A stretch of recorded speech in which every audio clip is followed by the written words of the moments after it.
En marge de la journée nationale des TIC, dénommée JNTIC, plusieurs panels et conférences se sont succédés.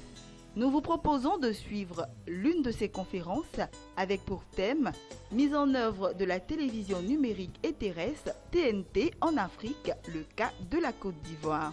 Ce thème de haut intérêt, en ce sens que la Côte d'Ivoire avance résolument vers le passage à la télévision numérique, a été animé par Siaka Kone, directeur général de l'Agence ivoirienne de gestion des fréquences, AIGF, Jean-Philippe Caboret, secrétaire exécutif du comité TNT en Côte d'Ivoire, et Traoré Daouda, ingénieur de technique à la Haute Autorité de la Communication Audiovisuelle, ACA, avec pour modérateur Ibrahim Sissavané, président de la ACA. Nous allons faire la présentation de l'AIGF. L'Agence ivoirienne de gestion des fréquences radioélectriques, entendez AIGF, est une société d'État qui a été créée par l'ordonnance numéro 2012-293 du 21 mars 2012 relative aux télécommunications, techniques de l'information et de la communication. L'AIGF est chargée de la gestion des fréquences radioélectriques qui constituent des ressources rares, je dis bien des ressources rares faisant partie du domaine public de l'État. À ce titre, ces missions, je dirais, ces quelques missions seront juste citées. Il y en a une vingtaine, il y en a exactement 20 grandes missions. Et nous allons vous citer juste 3 que nous estimons adaptées à la situation. Ce sont assurer la planification, l'attribution et le contrôle des fréquences radioélectriques en veillant aux besoins des administrations et des autorités affectataires des fréquences radioélectriques. C'est aussi participer aux différentes réunions ou conférences internationales qui traitent des questions concernant la gestion des fréquences radioélectriques et veiller à l'application des conventions et des traités internationaux dans le domaine des radiocommunications. La gestion des fréquences, c'est le respect des conventions. Parce que les fréquences ne respectent pas de frontières. Aussi, un troisième point, c'est d'assurer le respect par les stations d'émission, dont des radioélectriques, des spécifications fixées dans le règlement des radiocommunications et les recommandations de l'Union internationale des télécommunications.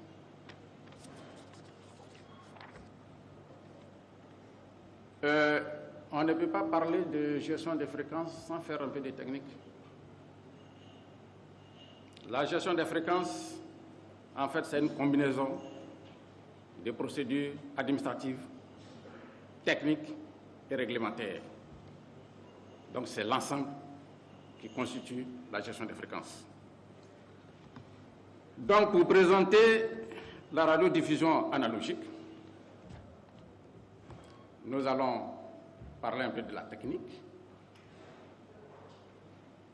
Alors, le principe, c'est quoi? C'est les flux de données, images et sons, qui sont transportés par une onde électromagnétique sous la forme d'un signal électrique continu et proportionnel. Il s'agit de la diffusion analogique. Donc, le schéma ci-dessous présente le cheminement du signal depuis sa production jusqu'au récepteur. ce que nous recevons chez nous à la maison.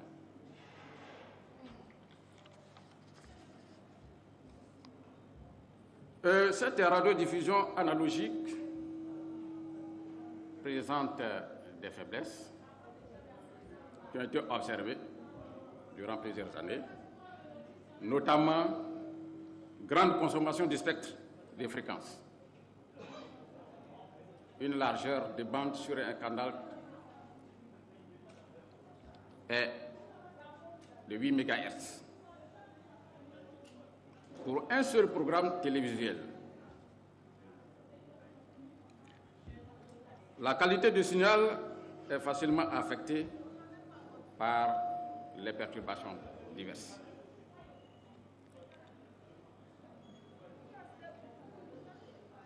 Possibilité de traitement du signal limitée, voire difficile, je dirais inexistante.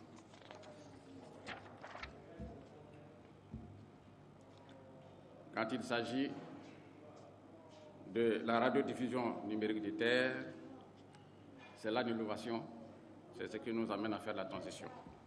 Ces principes, c'est quoi?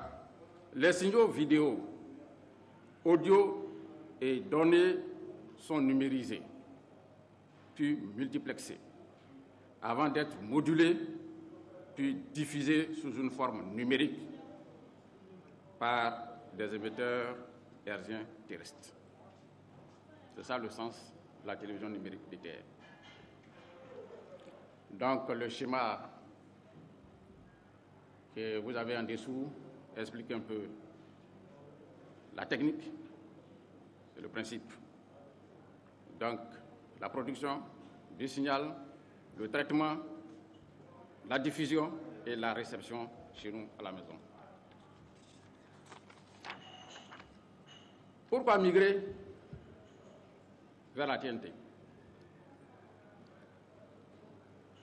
La Côte d'Ivoire est signataire de l'accord de Genève 2006 qui oblige tous les pays à migrer vers la télévision numérique des terres au plus tard le 17 juin 2015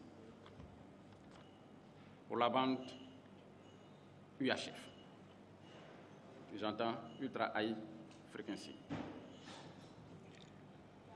Et plus tard, parce qu'aujourd'hui nous fonctionnons dans la VHF, on nous donne un peu de temps, encore 5 ans, juste après, pour migrer aussi au niveau de la VHF le 17 juin 2020. Les pays n'ayant pas satisfait à cette obligation ne bénéficieront pas de protection contre les interférences. Les fréquences ne respectent pas de frontières. Je rappelle. Les consommateurs désirent de plus en plus avoir accès à tous les services, téléphonie, télévision, Internet, sur un même terminal. C'est là l'innovation. Convergence des terminaux. Alors, donc, il y a des enjeux. Enjeux de la TNT. Les enjeux de la TNT sont d'ordre économique, technique et social, comme présenté sur le schéma que vous avez. Donc, les actions sont observées au niveau des 3 axes pour le développement social, politique, économique, et les types d'enjeux, il y en a 3 aussi, social, technique, économique. Alors, la TNT vue comme facteur de développement. Les enjeux techniques, la TNT permet une utilisation efficiente du spectre de fréquences, qui est une ressource rare, comme je l'ai rappelé au départ.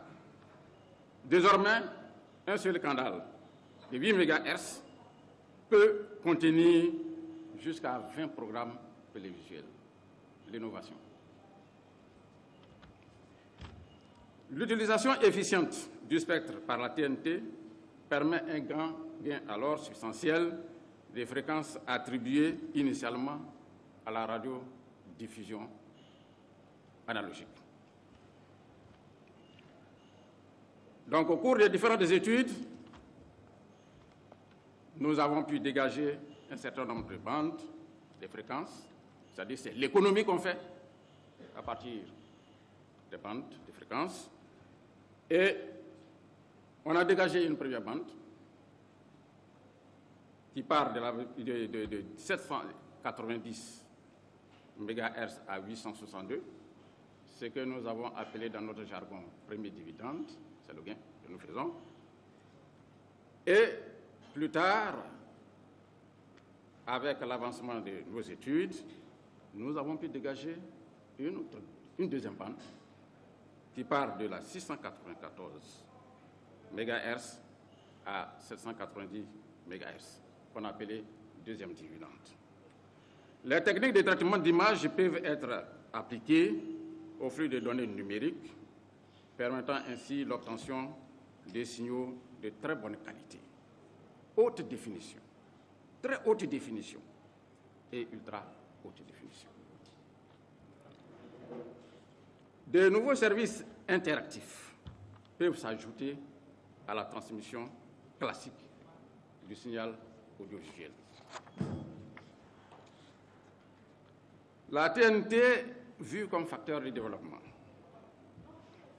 les enjeux économiques se dessinent, modification de la chaîne des valeurs, de la fourniture des services audiovisuels, à l'entrée dans le secteur de nouveaux corps de métiers. Les chaînes de la fourniture des services audiovisuels, vous pourrez les lire sur l'écran. Éditeur de programmes, opérateur multiplex, services techniques, diffuseur de programmes, équipementier, fournisseur de services et enfin l'utilisateur final. Donc, il y a du travail qui sera créé.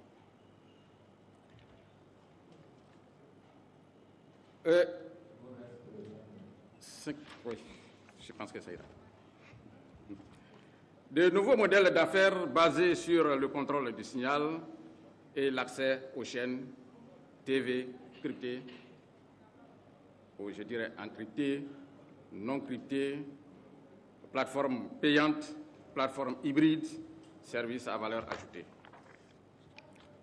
La TNT comme facteur de développement donne encore des enjeux économiques. Et la TNT, vue de cette façon, les études nous permettent alors de dégager 168 MHz de largeur per bande, première dividende et deuxième dividende mis ensemble. Et de nouvelles technologies, de nouveaux services, comme le large band que nous attendons dans quelques mois. Alors, pour exemple,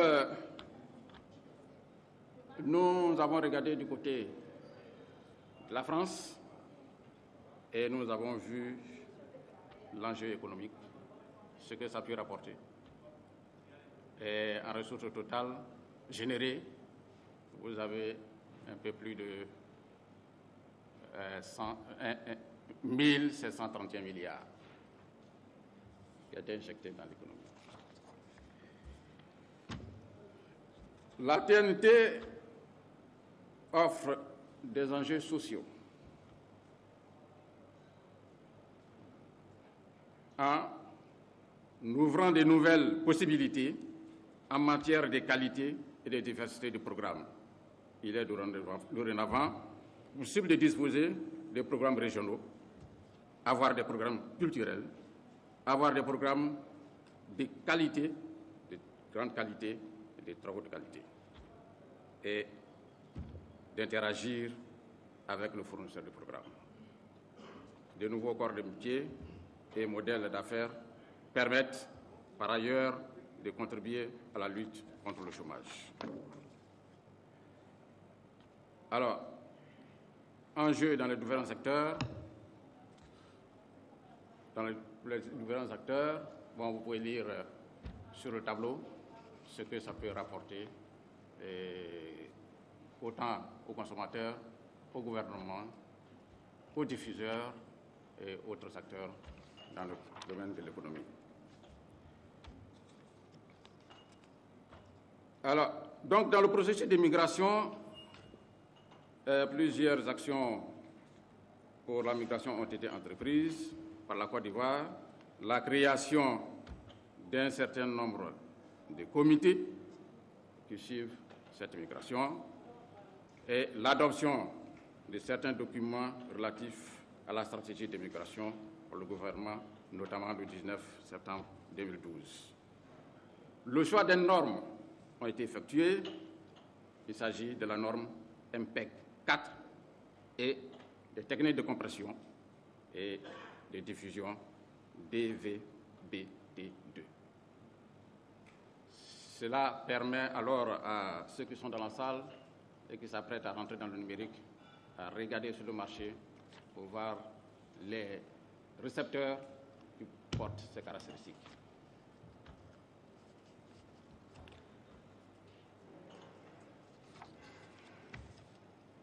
La TNT a fait l'objet de contributions de l'AIGF depuis la conférence régionale de 2006 qui s'est tenue à Genève et les agents de l'AIGF ont contribué à ces études depuis lors. L'AIGF contribue et participe aux travaux du Comité national de stratégie pour la migration de la TNT. Et l'AIGF assure la replanification du spectre radioélectrique pour le service de radiodiffusion jusqu'à aujourd'hui. Participe également aux discussions ayant mené à la détermination des premiers et deuxièmes dividendes numériques. En guise de conclusion, je voulais rappeler ceci. La migration vers la TNT est une nécessité au regard des contraintes réglementaires et du rôle important qu'elle jouera dans le développement économique, social et politique de la Côte d'Ivoire. Toutefois, bénéficier des avantages qu'elle procure et faciliter la migration requiert une modification du cadre réglementaire national du secteur de l'audiovisuel et l'implantation de tous les acteurs.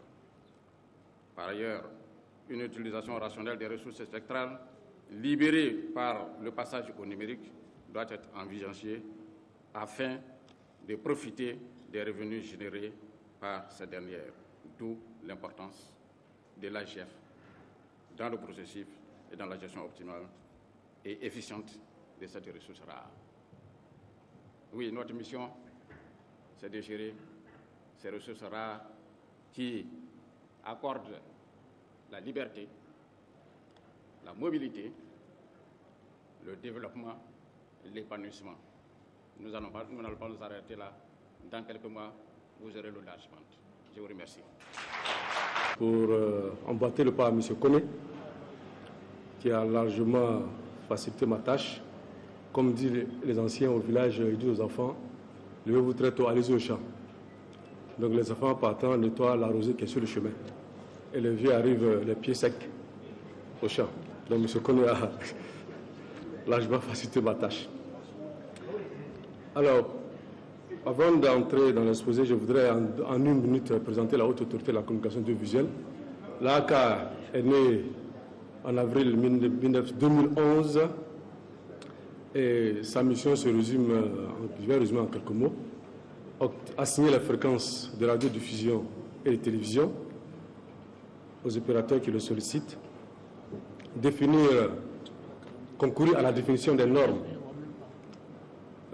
des équipements techniques de réception et de diffusion, organiser l'espace audiovisuel, surtout l'accès aux antennes des médias et services publics et privés, à travers un certain nombre de concepts tels que les principes d'équité, d'égalité, d'équilibre, de formation, etc. L'ACA également donne son avis au gouvernement sur toutes les questions qui touchent à la communication audiovisuelle. Donc, voilà en quelques mots ce que nous pouvons dire de la haute autorité de la communication audiovisuelle. Mon point est le suivant. D'abord, une petite introduction. Ensuite, la TNT comme opportunité de création des chaînes de télévision. L'état des lieux du paysage télévisuel en Côte d'Ivoire. La TNT est un environnement propice au développement des contenus audiovisuels. Les conditions relatives au développement des contenus. Et enfin, une conclusion. En introduction, nous dirons que les progrès des technologies de l'information offrent de multiples possibilités aux services audiovisuels pour la diffusion des programmes de radiodiffusion sonore et de télévision. Le passage à la TNT, à la télévision numérique de terre, les contraintes de la diffusion de la télévision analogique liées à la gestion et à l'exploitation des fréquences seront levées. Ainsi, parmi les avantages qu'offre la TNT, comme l'a dit M. Koné tout à l'heure, il y aura une gestion rationnelle et optimale du spectre, moins de fréquences pour plus de programmes, il y aura une meilleure qualité des émissions. Aujourd'hui, on peut dire que la Côte d'Ivoire a amorcé le passage vers la TNT en mettant en place un comité national pour la télévision numérique. Donc, la chaîne de valeur avec la TNT sera élargie. On aura les éditeurs de programmes, les opérateurs de multiplex et les diffuseurs. Donc, avec un multiplex qui est une fréquence, on peut avoir 4 à 20 ou 25 chaînes de télévision avec la combinaison des normes telles qu'indiquées. On peut également, selon que l'on utilise les formats de définition haute définition ou de définition standard. Donc, le passage à la TNT imposera au secteur des défis à relever. Des défis à relever, surtout en termes de contenu.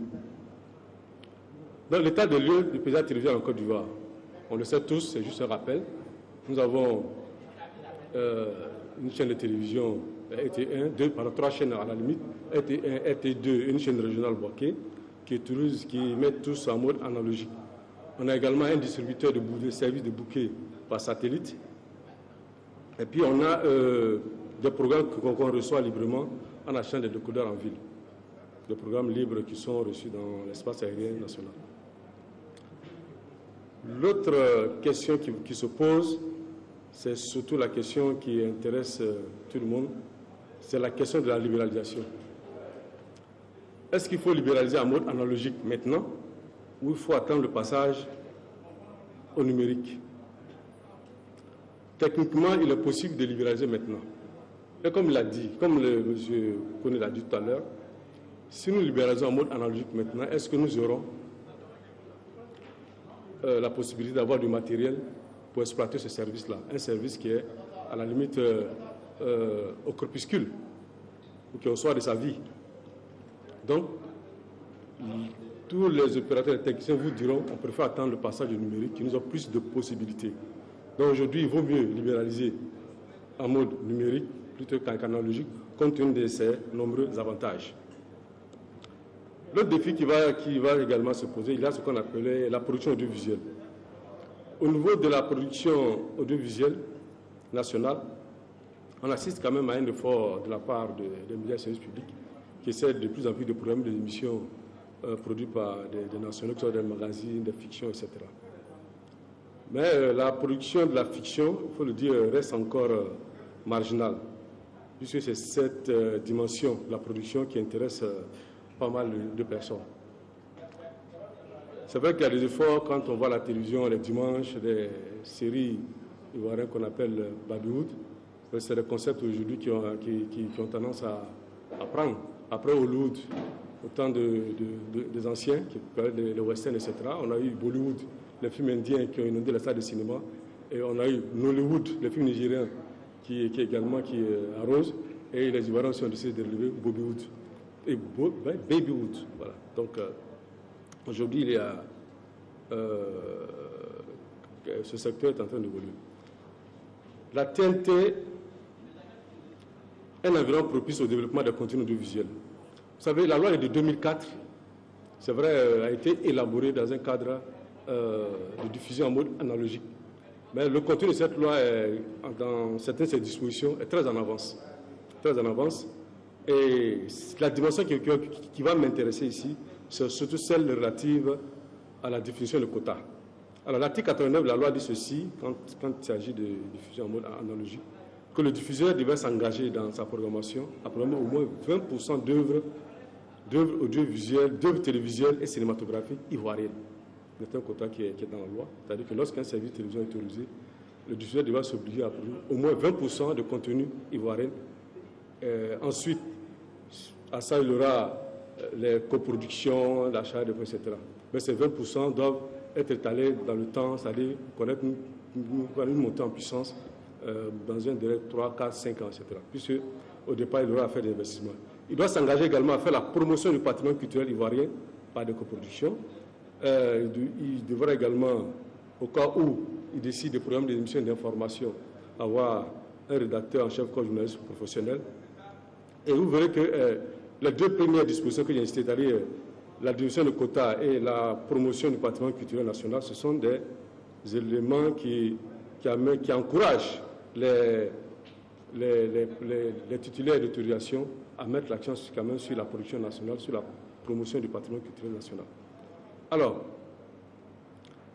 avec l'arrivée de la TNT, ce quota risque de changer parce que je vais y revenir tout à l'heure, d'évoluer. Nous étions dans un cadre analogique, maintenant on va passer dans un cadre purement numérique, donc ce quota risque de changer.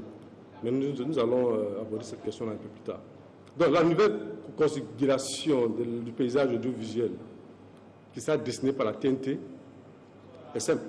D'abord, il y aura le renforcement du service public de la télévision qui sera obligé de se passer à la TNT et de étoffer son offre de programmes autotéléspectateurs. Il y aura la création des chaînes régionales pour accompagner le développement. Je voudrais rappeler qu'en janvier 2014, la haute autorité a convié les présidents de conseil et les maires à un séminaire au Golfe pour expliquer tout ce qui était politique de gestion des radios de proximité. Donc, il y a des maires qui sont titulaires des radios et il y a également des présidents de conseils régionaux. Donc, la télévision également sera, quand on passera au numérique, les présidents des conseils régionaux seront également intéressés par la télévision comme outil de développement, comme outil accompagnant le développement. Ça sera un service à part entière à la disposition de notre région. Ensuite, il y aura des télévisions thématiques qui seront créées, c'est-à-dire que ce soit le sport, la culture, etc. Il y aura des télévisions qui sont consacrées à la jeunesse, ça c'est inévitable. Il y aura peut-être une télévision consacrée aux institutions, c'est-à-dire les activités des institutions, l'Assemblée nationale, le Conseil économique social, etc. Pour permettre à ceux qui sont intéressés par ces questions institutionnelles là de suivre les débats, etc.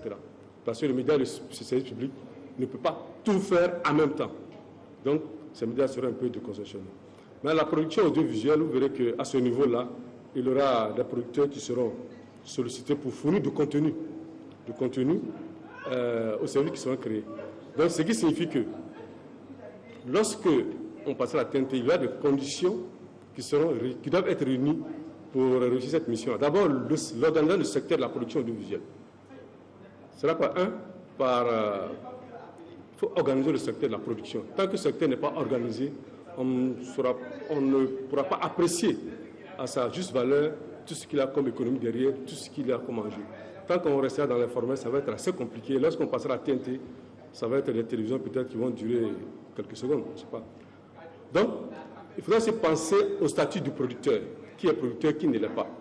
Comme disait un de mes profs, est-ce que lorsque j'écris une lettre à ma mère au village, est-ce que cela fait de moi un écrivain? Est-ce que le fait d'aller filmer un mariage, faire le montage, fait de moi un producteur, etc. Donc, il faut vraiment définir le statut du producteur qu'il est, de sorte qu'on ait des éléments éclatés. Vous verrez que même pour ce qui est du domaine du cinématographique, le Conseil des ministres a récemment adopté un projet de loi qui va viser à booster, à apporter un changement majeur dans les modalités d'accès aux fonds qui seront destinés à l'aide cinématographique. Donc, excusez-moi, il Il faudra aussi songer à ce qu'on pourrait appeler à la création de partenariats avec de possibles investisseurs. Faire en sorte que les investisseurs puissent s'intéresser au secteur de la production audiovisuelle. C'est-à-dire que l'audiovisuel peut être un produit immatériel, que ce secteur puisse intéresser les financiers, que là-bas on peut avoir de l'argent, on peut gagner de l'argent.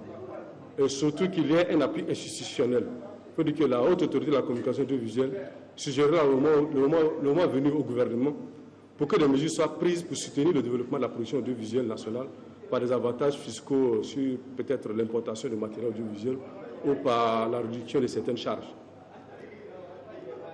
Ensuite, le cadre juridique. Le cadre juridique, la haute autorité de la communication audiovisuelle a déjà fait des propositions au gouvernement quant au renforcement du cadre juridique de la communication audiovisuelle par la prise en compte de tout ce qui est lié à l'environnement de la TNT. Parce que comme la loi de 2004 s'inscrit dans un contexte précis, alors il faut que juridiquement les services qui vont être créés ou le développement de ce service soient accompagnés par un arsenal juridique. Par exemple, comment gérer les relations entre les éditeurs et les multiplexeurs. Comment la chaîne de valeur qui s'est éclatée, vous avez les producteurs, vous avez les éditeurs, tous ces corps de métiers qui vont être déclinés. Donc, il y a pas mal de choses à régler au plan juridique. Donc, la haute autorité déjà à ce niveau-là a fait des propositions. Donc, pour chuter, pour aller comme certains, en conclusion, il faut dire que le passage à la télévision numérique de terre sera une opportunité pour le développement de la production audiovisuelle nationale. En effet, il permettra de booster, entre guillemets, la création des métiers liés à la communication audiovisuelle. Dans un environnement concurrentiel, les producteurs audiovisuels devraient faire montre d'imagination et de créativité afin de pourvoir les nouveaux services de la TNT en produits audiovisuels de qualité répondant aux besoins du public. Je vous remercie. La situation de la TNT donc, en Afrique, mais vraiment un tour d'horizon rapide, au niveau de la CEDEAO et de l'UMOA, et bien sûr le cas qui nous intéresse, le cas de la Côte d'Ivoire.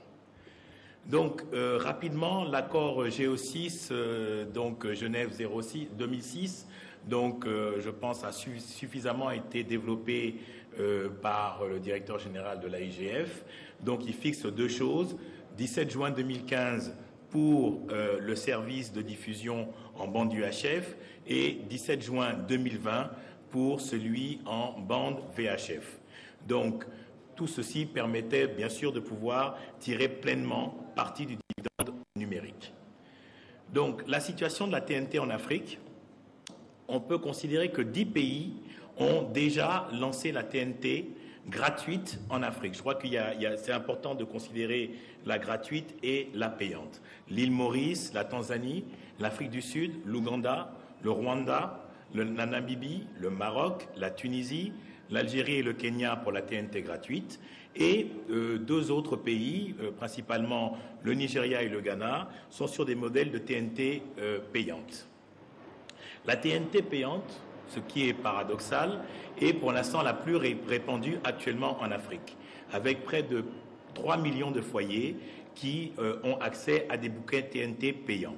Mais seulement quelques services TNT offrent un accès gratuit. On a des opérateurs comme GoTV, qui est le bras de la TNT de l'opérateur DSTV. Je ne fais pas de la publicité, mais c'est pour préciser un peu les choses. Et donc qui évolue principalement, on l'a vu tout à l'heure, au Ghana et au Nigeria. StarTime, une société chinoise qui poursuit son expansion dans les pays principalement de l'Afrique de l'Est. Et Canal+, qui est un acteur majeur du développement de la télévision numérique satellitaire et qui compte aussi être présent dans la TNT payante.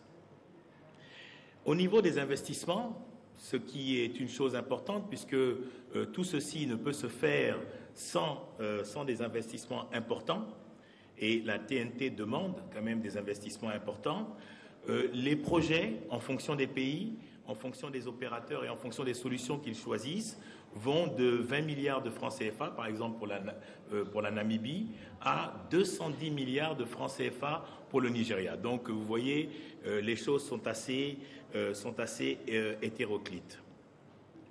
La situation toujours de la TNT en Afrique est, on va dire rapidement, en 2014. La diffusion sur les supports numériques on constate que la technologie numérique va donner vraiment une nouvelle trajectoire économique pour le secteur de l'audiovisuel africain. On va assister à une croissance des ventes de décodeurs SD ou HD, TV, et des téléviseurs avec TNT intégrés. En outre, on constate déjà qu'il y a une dizaine de sociétés en Afrique qui produisent des smartphones et des tablettes. On a vu tout à l'heure ici donc un promoteur ivoirien d'une tablette ivoirienne. Je crois qu'on l'a vu avant ça au Congo et dans d'autres pays, c'est le cas. Donc le Made in Africa commence à arriver. Ensuite, on peut parler des défis de la concurrence, des plateformes extérieures du cadre législatif. Je crois que ce que nous devons souligner ici, c'est qu'il y a des opérateurs qui ne sont pas en Afrique, mais qui peuvent proposer du contenu à l'Afrique. Donc, ce qui va poser des problèmes, surtout quand ils ont des modes de diffusion comme le satellite, que l'on ne maîtrise pas toujours. Donc, il faut que, par rapport à ça, notre législation soit vraiment bien calibrée pour que nous ne puissions pas avoir, enfin, que nous puissions maîtriser, dans une certaine mesure, cet ensemble de choses. Au niveau de la CEDEAO et de l'UEMOA, donc, nous avons adopté, donc on l'a vu tout à l'heure, un certain nombre de spécificités et de spécifications minimum pour les récepteurs. Donc, je crois qu'on l'a suffisamment dit. Donc, la norme qu'il faut retenir, c'est le DVB-T2 et MPEG-4 AVC. Bon, c'est un peu compliqué, mais je crois que les professionnels le retiennent. Et ce que les gens doivent retenir, c'est principalement DVB-T2, MPEG-4. Je crois que c'est très bien. Alors, le 1er juillet, en Côte d'Ivoire, normalement, selon une directive de la CEDEAO, le 1er juillet 2014, on va commencer à interdire l'importation des postes téléviseurs non conformes aux normes. Et le 1er octobre 2014, interdiction de la vente des postes téléviseurs analogiques et ceux qui ne sont pas conformes à ces normes. Et c'est vrai que nous avons pris un certain temps, mais c'est pour des raisons purement techniques, on va dire. Mais dès la semaine prochaine, nous avons vu avec le ministère du Commerce et d'autres membres du Comité national de migration pour que très rapidement, on puisse faire l'implémentation de cette directive. Les pays membres de l'UEMOA aussi se sont concertés à Ouagadougou le 7 février 2014 pour réfléchir sur la stratégie de mobilisation des ressources financières. Parce qu'en général, nous rencontrons dans la plupart de nos pays la plus grosse difficulté, ce n'est pas les choix stratégiques, ce n'est pas les choix de mise en œuvre, mais c'est principalement le financement de la TNT. Donc l'UEMOA se proposait, à travers des outils comme la BOAD et la BIDC, de pouvoir aider les États dans leur financement. Le cas de la Côte d'Ivoire. Pour que vous puissiez bien comprendre les choses, on a séquencé l'opération en 4 phases. La phase 1, qui est un peu, on va dire, la préparation de la mise en œuvre. La phase 2, ce sont les actions avant le démarrage. La phase 3, c'est le démarrage effectif de la diffusion numérique. Et la phase 4, la fin de la diffusion analogique. Actuellement, nous sommes en train de rentrer dans la phase 2. On va revenir un petit peu sur la phase 1. Je crois que le directeur de l'AIGF a retracé un petit peu quelques points de cette phase 1. Donc, rapidement, le document de stratégie proposé par le groupe de travail a été adopté. Le Comité national de migration, le CNM-TNT, est en place. Les normes et spécificités techniques de diffusion et de réception ont été déterminées. Les missions d'imprégnation que le Comité national de migration, à travers le secrétariat exécutif, ont été faites, c'est-à-dire que nous sommes allés un peu partout dans le monde, aussi bien en Afrique, en Europe et en Asie, pour toucher du doigt, si on peut appeler ça, si on peut dire qu'on peut utiliser cette expression-là, pour toucher du doigt un petit peu les autres migrations, comment les gens ont fait, comment ils se sont organisés pour y arriver. Et donc un point aussi très important, c'est qu'à l'issue, nous avons organisé un appel d'offres pour recruter une assistance à maîtrise d'ouvrage. Compte tenu de la complexité du dossier, il nous a paru utile de pouvoir recruter donc une assistance à maîtrise d'ouvrage avec une compétence pluridisciplinaire pour nous accompagner tout au long de la migration. Cette société qui s'appelle TDF, qui c'est Télédiffusion de France, a été recrutée. Et Télédiffusion de France, pour votre information, c'est une société qui a l'habitude de faire le basculement numérique opérationnel. Elle l'a fait en France, elle l'a fait en Allemagne, elle l'a fait en Finlande et je crois qu'elle l'a fait en Hongrie aussi.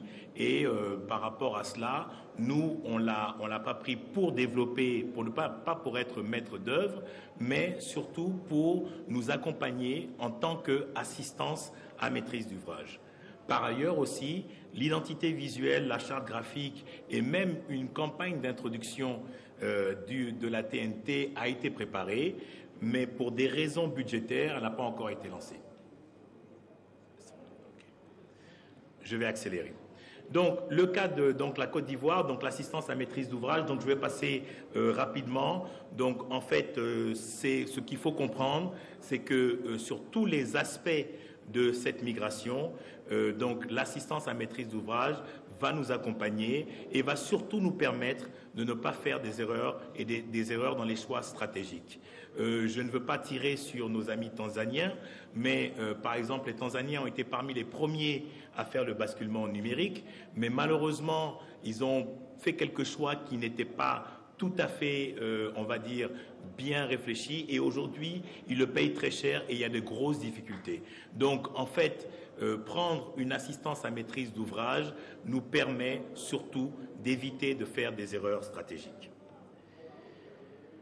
Donc, la phase 1, on est bien d'accord, elle est terminée. Nous avons vu qu'à l'issue de cette phase 1, une assistance à maîtrise d'ouvrage va nous accompagner à développer et déployer les autres phases qui sont dans la phase 2, les actions avant le démarrage, qui sont principalement de modifier et d'adapter le cadre juridique et réglementaire à la TNT et mettre en œuvre de façon effective les choses. Au niveau du processus de modification du cadre juridique et réglementaire, donc la ACA, tout à l'heure on vous l'a dit, nous a fait parvenir un document donc fourni, un document relativement complet. Là, le ministère de la Communication avait aussi mis en place une commission et l'assistance à maîtrise d'ouvrage, un de ses chapitres, est de nous apporter son éclairage sur la question. Donc, la synthèse de tout ceci va nous permettre de pouvoir proposer un projet de texte qui sera certainement proposé en Conseil des ministres avant pour certains textes, hein, parce qu'il y a des lois et il y a des dispositions réglementaires. Pour certaines, le Conseil des ministres suffira. Pour d'autres, je pense qu'il faudra passer à l'Assemblée nationale. La mise en œuvre effective, donc en phase 2, donc voici les différents chapitres. Donc, réaliser l'état des lieux, mais exhaustif, et définir le besoin de financement total.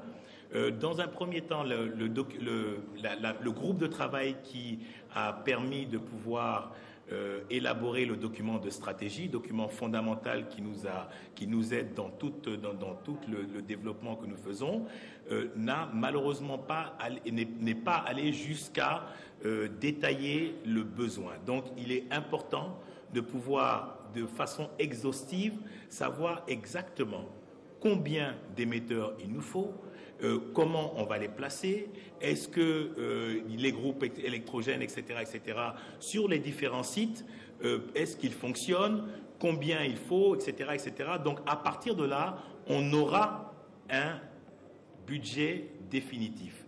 De ce budget définitif, il va en découler forcément quelque part une redéfinition du modèle économique et du cadre stratégique d'ensemble, et ensuite trouver la stratégie de financement, puisque pour l'instant nous avons des options de financement. Il y a des gens qui sont intéressés, mais il faut leur dire exactement ce dont nous avons besoin et comment nous pensons pouvoir faire en sorte qu'ils se rémunèrent, puisque quand on les appelle les formules PPP, ce n'est pas du bénévolat, c'est des gens qui viennent, c'est des opérateurs économiques, ils viennent pour un certain temps, ils viennent nous accompagner, mais il faut qu'ils se retrouvent au niveau financier. La publication des normes techniques, on en parlait tout à l'heure, la création de la société de transmission et de diffusion, puisque pour pouvoir y arriver, il faut créer cette société-là, et le choix du maître d'œuvre qui va déployer le réseau. Et bien sûr, pendant toute cette période, il y a la mise en place du programme de renforcement des capacités à tous les niveaux et dans tous les champs de compétences par rapport à cette migration.